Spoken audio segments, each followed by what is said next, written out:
Hi, so this is question number 83 on stoichiometry. I'm going to be looking at it together, okay? Calculate the mass of oxygen produced when 70 grams of copper 2 nitrate decomposes. So this is copper 2 nitrate here, and it decomposes in this fashion.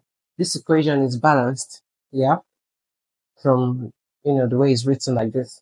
So what we have to do here is to figure out what the molar mass of CuNO3 is.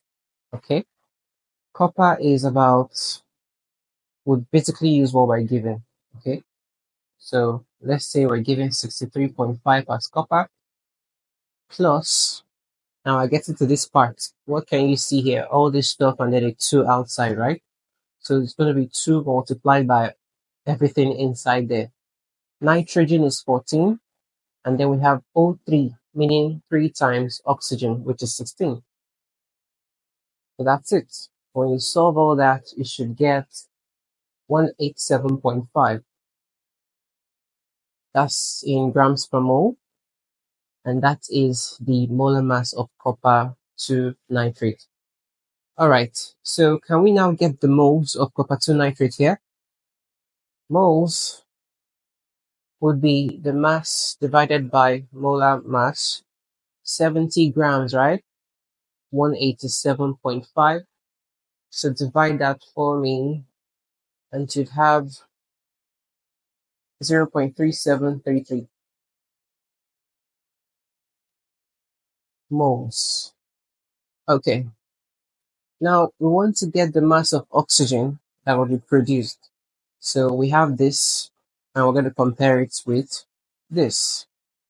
We can see there that 2 moles of our copper 2 nitrate. What am I calling it copper 2 nitrate? Why not copper? Why not just copper nitrate, right?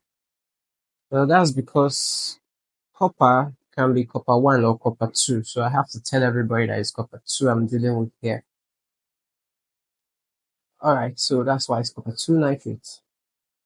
From the equation, 2 moles of the copper 2 nitrate gives you 1 mole of oxygen.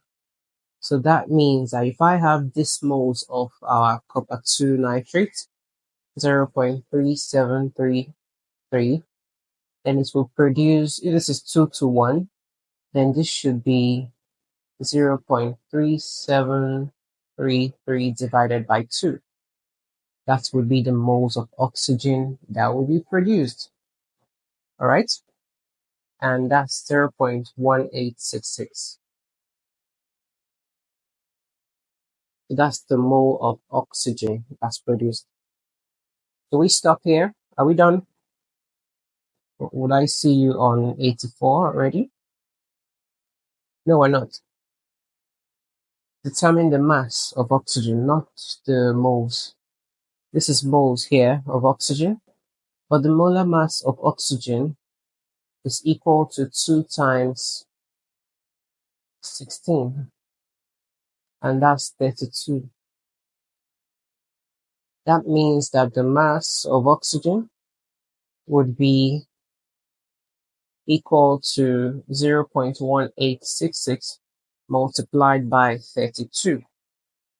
Is this making sense to you? Let me know. So that's 5.97 grams of oxygen. All right, so how did you find this question? Was it easy?